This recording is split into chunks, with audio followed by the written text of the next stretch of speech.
You are sitting in a room. Maybe it's your bedroom, illuminated only by the blue light of your phone screen. Maybe you're in your car, parked in a driveway, engine off, delaying the moment you have to walk inside. Or maybe you're in a crowded coffee shop, surrounded by noise and people. Yet you feel like you are inside a glass box, screaming, and no one can hear you. You are waiting. You might not admit it to yourself. You might not even realize you're doing it. But deep down, the quietest, darkest part of your subconscious, you are waiting for a knock on the door. You are waiting for the letter in the mail. You are waiting for the person who will walk into your life and finally say, "I'm here. I've got this. You can rest now." We are all waiting for cavalry. We are waiting for the hero. We are waiting for the moment the music swells and the plot resolves itself. But I need you to listen to me very carefully, because what I am about to tell you is the most terrifying and liberating truth you will ever hear.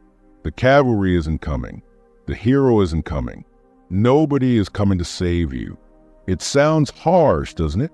It sounds like a sentence, a condemnation to a life of struggle, but it isn't. It is the key to the cage you have built for yourself. You see, we have been programmed since birth to believe in the rescue.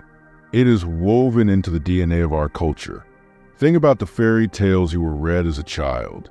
Sleeping Beauty didn't wake herself up. Cinderella didn't buy her own dress.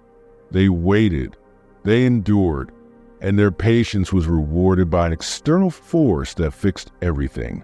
This programming runs deep. It evolves as we grow up. In school, we wait for the teacher to give us the answer. In our careers, we wait for boss to notice our hard work and give us that promotion. In love, we wait for the partner who will complete us, who will heal our childhood wounds and make us feel whole. We treat our lives like a waiting room. We read magazines, we scroll through social media, we kill time. We tell ourselves, my life will really begin when I lose the weight, when I get the money, when I meet the one, when the world finally recognizes my genius.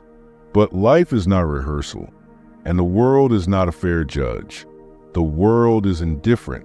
It spins on its axis regardless of your pain, regardless of your potential, and regardless of your waiting. While you are sitting there, hoping for a miracle, time is eroding the very foundation of your existence. This phenomenon, this passive expectation of salvation, is what psychologists call a rescue fantasy. It is a defense mechanism. It protects us from the crushing weight of responsibility. If we believe someone is coming to save us, we don't have to save ourselves. We don't have to face the terrifying possibility that our failures are our own. We don't have to do the hard, grinding work of changing our reality. We can just be victims, noble, suffering victims waiting for justice. But justice is a human invention. Nature knows nothing of justice. Nature knows only survival. And in the modern jungle of concrete and fiber optics, survival isn't about outrunning a lion. It's about outrunning your own inertia. It's about conquering the voice in your head that says, I can't. Tonight, we are going to dismantle the rescue fantasy. We are going to look into the abyss of your own solitude and find the power hidden there. Because the moment you truly accept, not just intellectually but viscerally, that nobody is coming, is the moment you finally stand up. It is the moment you stop looking out the window and start looking in the mirror. It is the moment you realize that the hand you've been waiting to hold is attached to your own arm. This journey we are about to take is not for the faint of heart. We are going to peel back the layers of your conditioning. We are going to examine the loneliness that plagues modern society, not as a curse, but as a symptom of this lost agency. We feel lonely because we are estranged from ourselves. We are looking for connection outside to fill a void that can only be filled from within. You might feel resistance rising in you right now. You might be thinking, but I have friends. I have family. People love me. Yes, they do, but they cannot save you. They have their own demons. They have their own battles.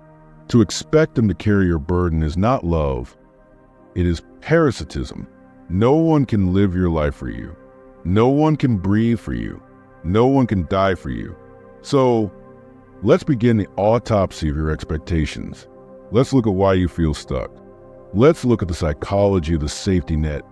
That doesn't exist. And let's find out what happens when you finally cut the cord and free fall into your own potential. Welcome to the real world. It's cold, it's hard, and it is the only place where you can ever truly be free. Let's dig deeper into the anatomy of this lie. Where does it start? It starts with the just world hypothesis. This is a cognitive bias that tells us the world is fundamentally fair. We believe that good things happen to good people and bad things happen to bad people. If we just follow the rules, if we are nice, if we pay our taxes and wait our turn, the universe will balance the scales. We view life as a vending machine.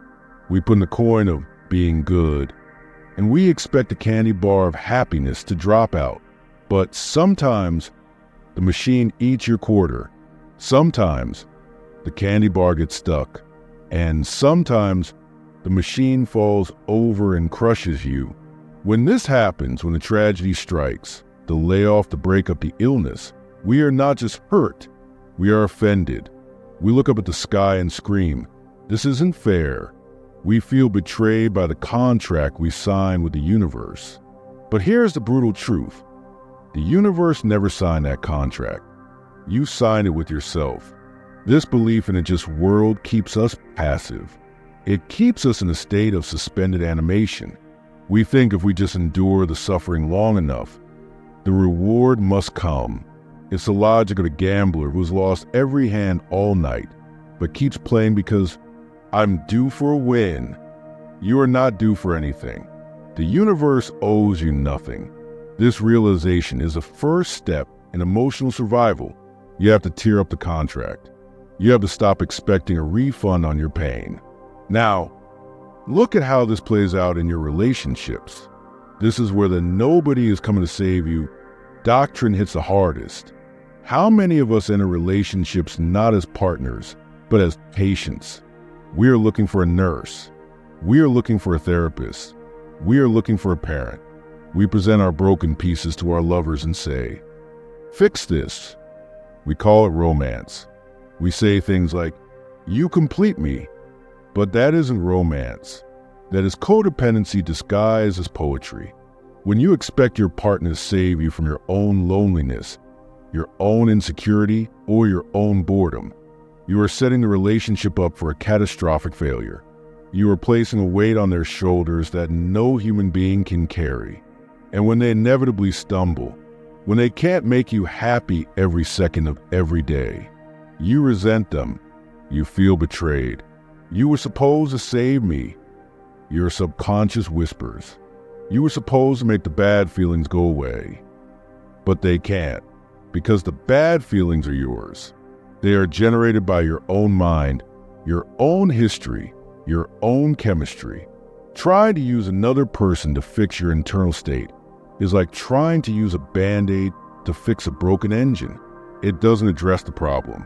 The most dangerous aspect of the rescue fantasy is how it affects our career and our ambitions. We live in an era of institutions. We trust the company. We trust the government. We trust the system. We think, if I just keep my head down and work hard, they will take care of me.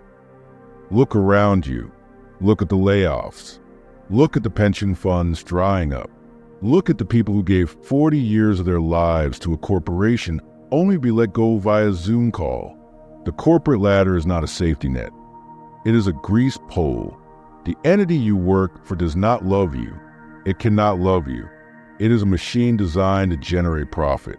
You are a component, and components are replaceable. If you are waiting for your boss to recognize your genius, you might be waiting forever. If you are waiting for a mentor to take you under their wing and show you the path to riches, you are gambling with your future. You have to be the CEO of your own life. You have to be the head of marketing, the head of strategy, and the head of morale. This shift in mindset from employee of life to owner of life, is painful. It requires you to kill the child inside you that still wants to be taken care of. And that brings us to the fear. Why are we so afraid to take the reins? Why do we cling to the illusion of the savior? Because responsibility is terrifying. If nobody is coming to save you, then you have no one to blame. If you are unhappy, it is your fault. If you are broke, it is your fault. If you are lonely, it is your fault. That is a heavy load. It is much easier to point the finger. It's the economy. It's my parents. It's my ex. It's the government. Blame is a comfortable drug. It numbs the pain of failure. It allows us to keep our ego intact. I'm not a failure. I'm a victim of circumstance. But blame is also a cage. As long as you are blaming something outside of yourself, you are giving that thing power over you. You are saying, I am helpless until this external factor changes. And since you can't control the external factor, you remain helpless. Taking responsibility is the act of taking back your power. It is saying, okay, the economy is bad. My parents were flawed. My ex was toxic. These are the facts. Now, what am I going to do about it? It shifts your focus from the problem to the solution. It shifts your energy from complaining to creating. But be warned, the moment you decide to save yourself, you will face resistance, not just from the world, but from the people around you. Why? Because when you stop playing the victim, you hold a mirror up to everyone else who is still waiting for the bus that never comes. Your self-reliance will feel like an insult to their dependency. They will call you selfish. They will call you cold. They will try to pull you back down into the crab bucket. Why are you working so hard? Why don't you just relax? You've changed. Yes, you have changed. You have woken up. They are still dreaming. And the dreamer always resents the one who wakes them up. Let's talk about the biology of this fear. Why does the idea of going alone trigger such a primal panic in our guts? It's not just psychological. It's evolutionary. For 99% of human history, isolation meant death. If you were cast out of the tribe, you didn't just get lonely, you got eaten. You starved. You froze. Our brains are hardwired to associate social connection with survival. We have a biological imperative to seek safety in numbers, to look for a leader, to find protector. When I say nobody is coming to save you, your lizard brain hears. You are being exiled to the wilderness to die. Your cortisol spikes. Your heart rate increases. You feel a sense of dread. This is your ancient programming trying to keep you safe. It is screaming, find the tribe, find the alpha, submit and survive. But we don't live in the savannah anymore. There are no saber-toothed tigers. The wilderness is a metaphor. In the modern world, solitude does not equal death. In fact, in the modern world, the ability to stand alone is the ultimate survival skill. We are living in the age of hyperconnectivity, yet we have never been more isolated. We have 1,000 friends on Facebook, but no one to call at 3 a.m. This is the paradox of modern loneliness. We are drowning in shallow connections, starving for deep ones. And because we are so starved for connection, we become vulnerable to false saviors. This is where the predators come in. The gurus, the influencers, the politicians, the toxic partners. They smell your fear. They smell your desire to be saved. And they say, I am here. Follow me. Buy my course. Vote for me. Love me. I will fix it. They are hacking your evolutionary biology. They are stepping into the role of the alpha that your lizard brain is craving. And you follow them. You give them your money, your power, your autonomy. You outsource your thinking to them because it feels safer than thinking for yourself. But they are not saving you. They are using you. They are feeding on your dependency. To become immune to these predators, you must override your biology. You must teach your brain that independence is not a death sentence. It is a superpower. You have to get comfortable with the silence. Most people cannot sit in a room alone for 10 minutes without reaching for their phone. Why? Because in the silence, the truth comes up, the distractions fade away, and you are left with your own thoughts, your own regrets, your own anxieties. We use noise to drown out the voice that says, "This isn't the life I wanted." We use Netflix, alcohol, gossip, and busy work to avoid the confrontation with the self. Because if we listened to that voice, we would have to do something. We would have to change. And change is scary. Saving yourself requires you to turn off the noise. It requires you to sit in the discomfort. It requires you to look at your life with forensic honesty. What is working? What is failing? Who are you really? This is the dark night of the soul. It is a moment in every hero's journey where they are stripped of their allies, their weapons, and their illusions. They are naked in the dark. It feels like depression. It feels like despair. But it isn't. It is the molting process. You are shedding the skin of the child, the victim, the dependent. You are exposing the raw, tender flesh of the adult. It hurts. God, it hurts. But the pain is growing pains. You are realizing that the cavalry you were waiting for is you. You are the one on the white horse. You just haven't learned how to ride it yet. This realization brings us to the concept of emotional self-reliance. We talk a lot about financial independence, but emotional independence is far more rare and far more valuable. Emotional independence means that your stability is not determined by the weather, the stock market, or the mood of your spouse. It means you carry your own weather with you. If someone insults you, you don't crumble. Why? Because your value is not derived from their opinion. If you lose your job, you don't panic. Why?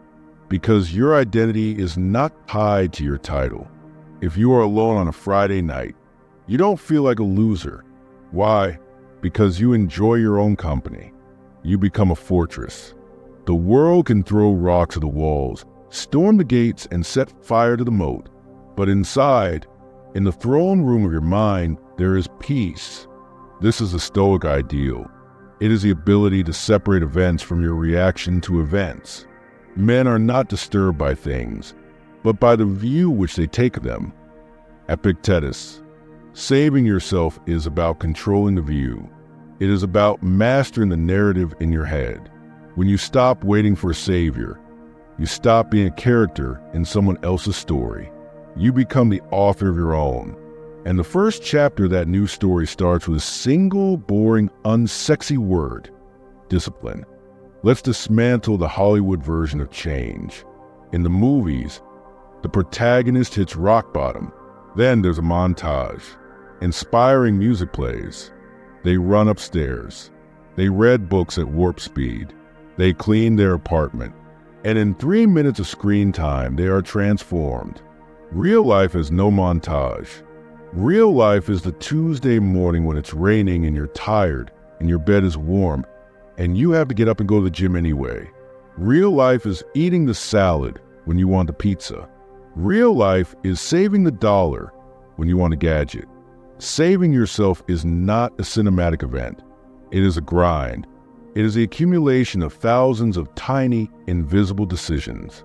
This is where most people fail. They want the breakthrough. They want the quantum leap. They try to change everything at once. They go on a crash diet. They vow to write a novel in a month. They overhaul their entire personality, and they burn out in a week. Then they spiral into shame. I can't do it. I'm weak. I need help. And the rescue fantasy kicks back in. Maybe if I hire a coach, maybe if I find a new partner, maybe if I win the lottery. Stop looking for the magic bullet.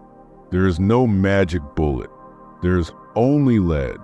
You have to fall in love with the boredom of consistency. Nobody is coming to save you means nobody is going to force you to do the work. There is no teacher taking attendance. There is no parent checking your homework. There is no sergeant screaming in your face. You are the parent and the child. You are the general and the soldier. You have to give the order, and you have to obey it. This internal division is the hardest battle you will ever fight. The part of you that wants comfort, the ID, versus the part of you that wants greatness, the superego. The ID screams, eat the cake, skip the workout, buy the shoes, scroll TikTok. The superego whispers, build a legacy, respect your body, secure your future. If you are waiting for motivation, you are losing. Motivation is a feeling. It comes and goes like the wind. You cannot build a house on the wind. You need discipline. Discipline is doing it when you have zero motivation. Discipline is doing it when you hate it. Mike Tyson said, discipline is doing what you hate to do, but doing it like you love it. When you start to save yourself, you will realize that your biggest enemy is not the world. It is you. It is your own laziness, your own fear, your own rationalizations. You are the saboteur. You know exactly what you need to do. You don't need another self-help book. You don't need another podcast. You don't need advice. You know you need to eat better. You know you need to sleep more. You know you need to spend less than you earn. You know you need to cut off that toxic friend. The information is not the problem. The execution is the problem. And nobody can execute for you. This leads us to the concept of the locus of control. Psychologists divide people into two groups, those with an external locus of control and those with an internal locus of control. External. Life happens to me. I am a leaf in the wind. Good luck. Bad luck. It's all random. Internal. I happen to life. I am the wind. I create my own luck. Research shows that people with an internal locus of control are happier, healthier, wealthier, and live longer. Why? Because they act. When something breaks, they fix it. They don't wait for the landlord. When they don't know something, they learn it. They don't wait for a teacher. When they're lonely, they reach out. They don't wait to be invited. To save yourself, you must shift your locus of control inward. You must become aggressively responsible for everything in your orbit, even the things that aren't your fault. It's not your fault that it rained, but it is your responsibility to bring an umbrella. It's not your fault that the economy crashed, but it is your responsibility to have an emergency fund. It's not your fault that your parents messed you up, but it is your responsibility to go to therapy and heal so you don't pass that trauma on to your children. Fault is backward-looking. Responsibility is forward-looking. Fault is about blame. Responsibility is about power. Do you want to be innocent? Or do you want to be powerful? You can't be both. The victim is always innocent. Look what they did to me. But the victim is also powerless. The hero takes the hit, wipes the blood from their mouth, and says, okay, what's next? You are the hero of this movie, but the script isn't written yet, and the director called action a long time ago. Let's talk about the specific tools of self-rescue. We've covered the mindset. Now, let's talk about the mechanics. The first tool is radical honesty. You lie to yourself. We all do. We lie to protect our egos. I'm not broke. I'm just investing in experiences. I'm not overweight. I'm just big boned. He's not abusive. He's just passionate. I'm not procrastinating. I'm researching. These lies are the bricks in the wall of your prison. As long as you lie to yourself about the reality of your situation, you cannot change it. You cannot navigate a map if you don't know where you're starting from. You need to have a come to Jesus meeting with yourself. Look at your bank account, the real number, not the one you hope is there. Look at the scale. Look at your screen time stats. Look at the text you sent last night. The truth will hurt. It will make you cringe. It will make you feel shame. Good. Shame is a signal. It tells you that you are violating your own standards. Don't run from the shame. Use it. Let it burn away the illusions. The second tool is the micro-habit. Since you are not coming to save you with a magic wand, you have to build a ladder out of the pit, one rung at a time. Don't try to change your life. Try to change your morning. If you can win the first hour of the day, you have a fighting chance. Stop hitting snooze. Snoozing is the first defeat of the day. It is telling yourself, I don't want to face my life. Get up, drink water, move your body. Do one thing that makes you proud before 8 a.m. This builds self-trust. Right now, you don't trust yourself. You have broken so many promises to yourself that your subconscious thinks you are a liar. You say, I'll start Monday. Your brain says, yeah, right, just like last Monday. You have to rebuild that reputation with yourself. Make small promises. Keep them. I will do 10 push-ups. Do them. I will read 5 pages. Read them. Slowly, you start to believe in your own word. You start to realize that when you say you will do something, it happens. This is a foundation of confidence. Confidence isn't feeling good. Confidence is knowing that you are reliable. The third tool is the inner circle audit. Jim Rohn said, you are the average of the 5 people you spend the most time with. Look at your 5. Are they waiting for a savior? Are they complaining about the world? Are they enabling your bad habits? Or are they saving themselves? Are they pushing you? Are they holding you accountable?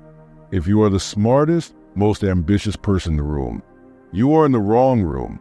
You need to be around people who normalize excellence. People who make your excuses look ridiculous. Nobody is coming to save you. Also means nobody is coming to save you from your toxic friends. You have to cut them off. You have to curate your environment. This is lonely work. We are circling back to loneliness. When you start to level up, you will lose people. They will not like the new you.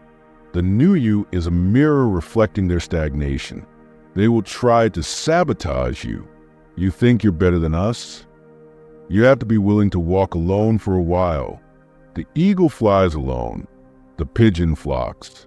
Which one are you? The fourth tool is financial sovereignty. Money is not evil. Money is stored freedom. If you are living paycheck to paycheck, you are a slave. You are a slave to your boss, a slave to your debt, a slave to your fear. You cannot speak your truth if you are terrified of losing your income. Saving yourself means getting your financial house in order. It means spending less than you make. It means investing. It means building skills that the marketplace values. You don't need to be a billionaire, but you need to have FU money. Enough money to say no. Enough money to walk away from a bad job, a bad relationship, or a bad situation. When you have resources, you stop waiting for a handout. You become the benefactor. These tools, radical honesty, micro habits, the inner circle audit, and financial sovereignty, are the weapons you need. They are heavy. They require maintenance. But they are yours. No one can take them away from you. We are nearing the end of the first phase of this wake-up call. You might be feeling heavy right now. The weight of the world is sitting on your chest. It's all on me, you're thinking. It's all on me. Yes, it is. But flip that coin over. If it's all on you, that means there is no ceiling. That means no one can stop you. That means you don't have to wait for permission. That means your potential is not limited by your boss, your parents, or the economy. It is limited only by your own imagination and your own will. That is ultimate freedom. The cage door was never locked. You just never try to push it open. We're going to take a pause here. I want you to sit with this discomfort. I want you to look around your life and see the places where you are waiting. Where are you acting like a passenger in your own car? Where have you handed the steering wheel to someone else? In the next part of this journey, We are going to go even deeper. We are going to talk about the shadow self, the part of you that wants to fail, the part of you that is addicted to the struggle. We are going to talk about how to navigate the modern dating market without losing your soul, because nobody is coming to save you applies to love more than anything else. And we are going to talk about finding purpose in a godless, indifferent universe. But for now, just breathe. Feel the gravity. You are alone, and you are alive, and you are capable. Nobody is coming. It's up to you. And that is the best news you have ever heard. The night is dark. The road is long. But you have your own light. Use it. Welcome back to the void. If you are still here, it means you didn't run away. It means you looked at the empty chair where the Savior was supposed to sit, and you accepted that it will remain empty. You accepted the silence. Most people turn the video off by now. They go back to the distractions. They go back to the comfortable lie that everything will work out just because they want it to, but you are still listening. You are ready to go deeper, and we need to go deeper, because acknowledging that nobody is coming is only the first step. That is the external realization. Now, we have to face the internal enemy. We have to talk about the part of you that doesn't want to be saved, the part of you that is actively, maliciously working against your own success. Psychologist Carl Jung called it the shadow. Stephen Pressfield calls it resistance. I call it the inner saboteur. Have you ever wondered why you do things you know are bad for you? Why you procrastinate when the deadline is important? Why you text the ex who destroyed you? Why you eat the junk food when you just bought groceries? Logic says we should pursue pleasure and avoid pain.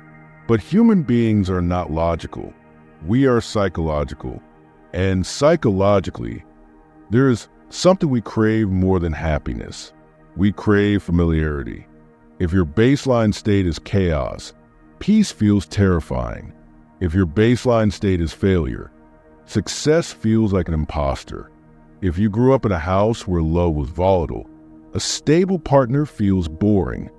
Your nervous system is addicted to the struggle. This is why you self-sabotage. You are not lazy. You are not broken. You are simply returning to your factory settings.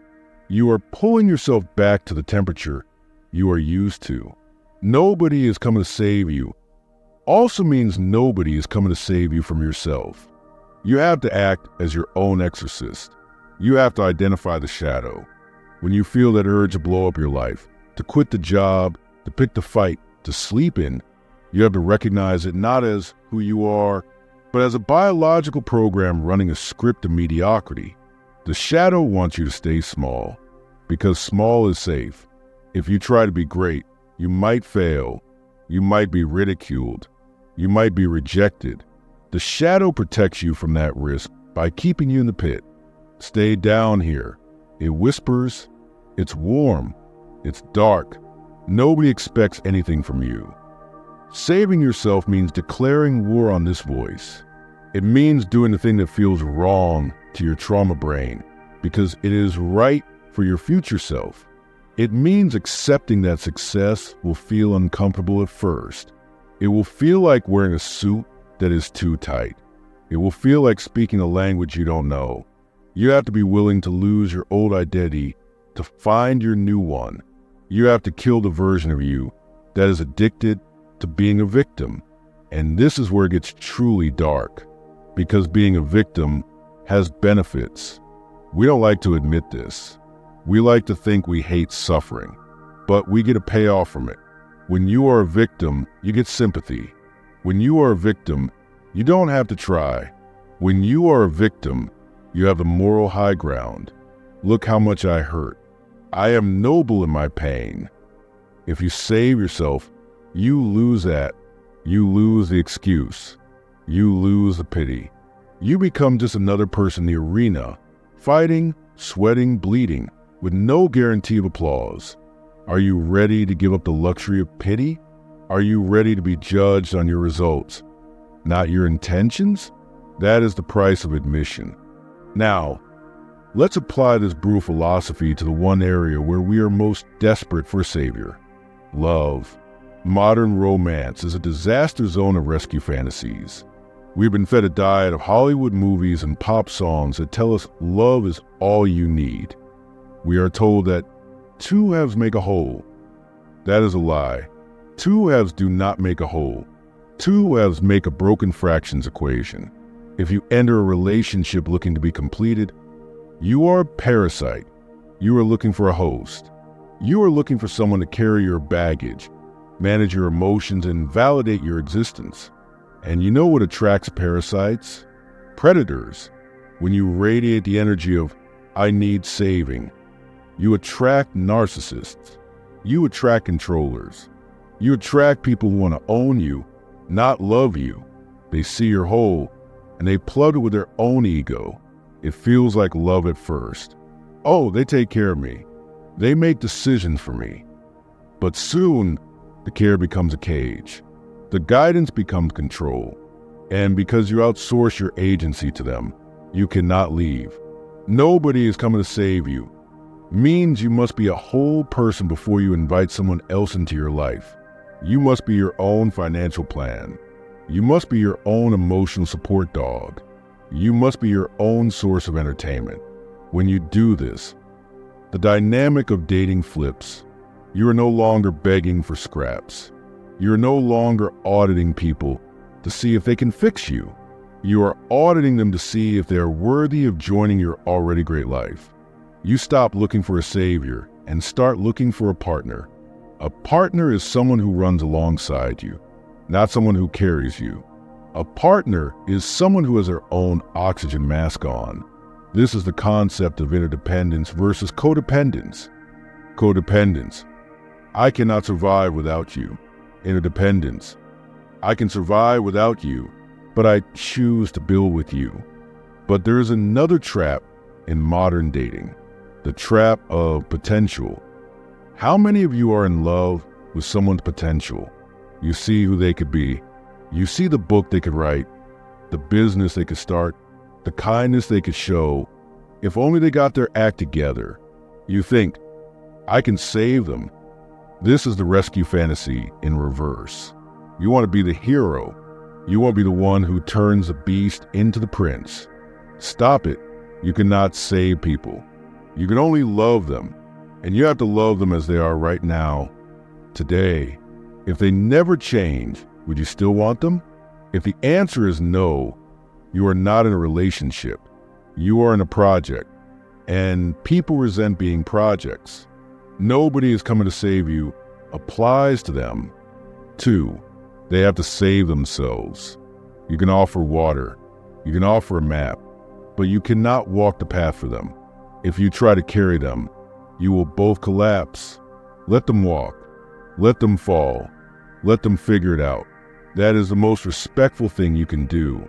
Let's pivot to the existential dread, the big why.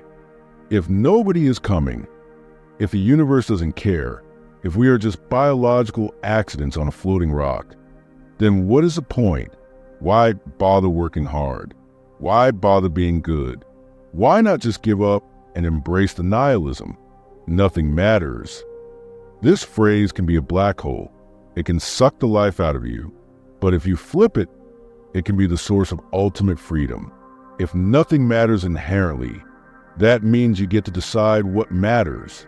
This is optimistic nihilism. The universe didn't give you a purpose. There is no scroll with your name on it that says you must be a doctor or you must be a mother. The page is blank. You are the writer. Most people are terrified of the blank page. They want the template. They want the religion, the ideology, the corporate ladder to tell them what is important. They want to be told what the meaning of life is. But meaning is not something you find. It is something you create. You create meaning by choosing a burden. Humans are beasts of burden. We are not designed for leisure. We are designed to carry heavy things. When we have nothing to carry, we get anxious. We invent problems. We fight on Twitter. We create drama. To save yourself from the void, You must pick a heavy rock and carry it up the hill. That rock could be your family. It could be your art. It could be a business. It could be service to your community. It doesn't matter what the rock is. What matters is that you chose it. Suffering ceases to be suffering the moment it finds a meaning. The pain of the gym has meaning. Strength. The pain of studying has meaning. Knowledge. The pain of parenting has meaning. Legacy. If you are miserable, it is likely because you are suffering for nothing. You are carrying a rock you didn't choose, or you're carrying no rock at all, and your muscles are atrophying. Pick a burden and carry with pride. That is how you save yourself from the emptiness. Let's talk about time, the finite resource. We live as if we're going to live forever. We say, someday I'll write that book. Someday I'll travel. Someday I'll tell her I love her. Someday is a disease. Someday is a code word for never. There is no someday. There is only today. And then there is the end. The ancient Stoics practiced memento mori. Remember you must die. It sounds morbid, but it is the most life-affirming practice in the world. Imagine your funeral. Seriously, close your eyes if you aren't driving and visualize it. The casket, the flowers, the rain. Who was there? What are they saying? Are they saying he had so much potential? Are they saying she was always waiting for the right time? Or are they saying he lived? He squeezed every drop out of this life. He did it his way. The deadline is real. The clock is ticking in the background of every second. Tick, tick, tick. You have one less second than you did when the sentence started. When you realize that nobody is coming and that you are running out of time, urgency wakes up in your blood. You stop caring about what people think. Who cares if they judge you? They are going to die too. Their opinions will rot in the ground with them. Who cares if you fail? In 100 years, no one will remember the failure. The only thing you have is the experience, the attempt, the adventure. Don't let your fear of death or your fear of life keep you in the waiting room. Kick the door open. We need to address the main character syndrome. We all think we are the protagonists of the movie. We think everyone is watching us. We think our mistakes are headline news. This makes us self-conscious. It makes us freeze. But the truth, the liberating truth, is that you are not the main character in anyone else's movie. You are an extra. You are a background character. Everyone else is too obsessed with their own script, their own insecurities, their own someday to worry about you. If you trip and fall, they might laugh for a second, but then they go back to thinking about themselves. This means you are free. You are invisible in the best possible way. You can experiment. You can fail. You can reinvent yourself. Nobody is watching that closely, and nobody is coming to stop you. So, what does a saved version of you look like? Let's construct the avatar. The person who has saved themselves is calm. They don't need to shout. They don't need to prove anything. They have quiet confidence. They validate themselves. They look in the mirror and say, I did good work today, and that is enough. They have boundaries. They say no without explaining. They protect their energy like it is gold. They are dangerous, not physically violent, but competent. They know they can handle whatever life throws at them. If they lose their job, they will find another. If they lose their money, they will make more. If they are dropped in the woods, they will build a shelter. This competence creates peace. Anxiety is simply the gap between the chaos you face and your perceived ability to handle it. If you increase your competence, the anxiety vanishes. You don't need to manage your anxiety. You need to build your skills. Competence is the antidote to fear. And finally, the person who has saved themselves is generous. This is the paradox. When you stop needing people to save you, You can finally start helping others. You become the lighthouse.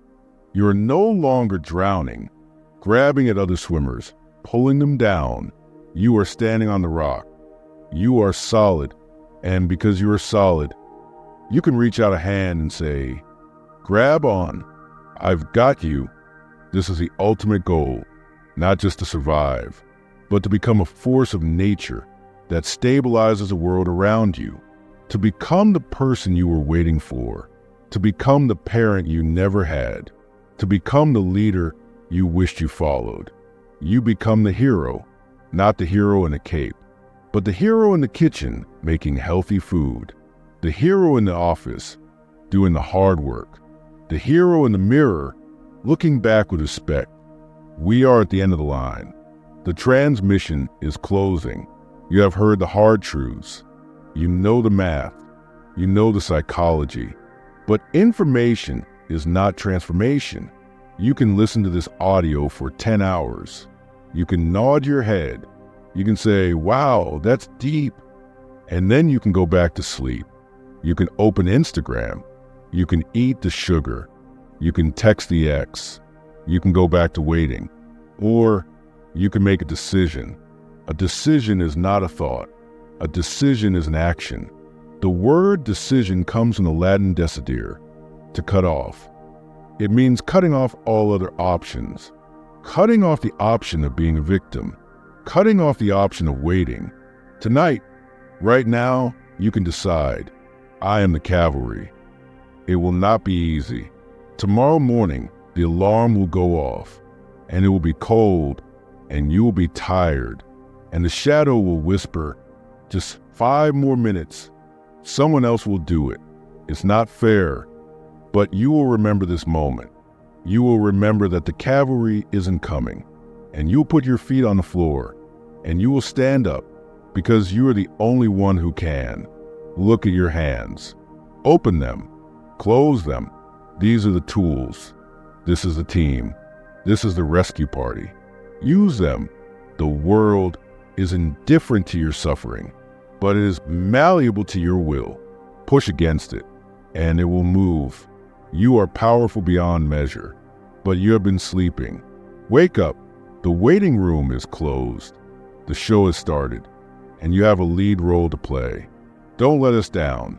More importantly, don't let yourself down. The hero is you. It was always you. This wasn't just a video. This was an intervention. I didn't say these things to make you feel good. I said them to make you move. Most people will click away from this and forget everything in 10 minutes. They will go back to the Matrix, back to the waiting room. But I don't think that's you. If you are still here, if you listen to the very end, then something in you has shifted. A spark has caught fire. Don't let it go out. You are now part of a rare group of people who are done with the lies. You are a moon whisperer. Look at that subscribe button. It's not just a button. It's a contract with your future self. Click it. Lock in this mindset. Join the tribe of the self-reliant. We are building a community of people who are saving themselves. And that bell icon, turn it on, because the world wants you asleep. The algorithm wants you distracted. I am here to wake you up. You need to know when the next signal comes through. If this video hit you hard, if you felt called out, smash the like button. Let the world know that we are tired of being victims.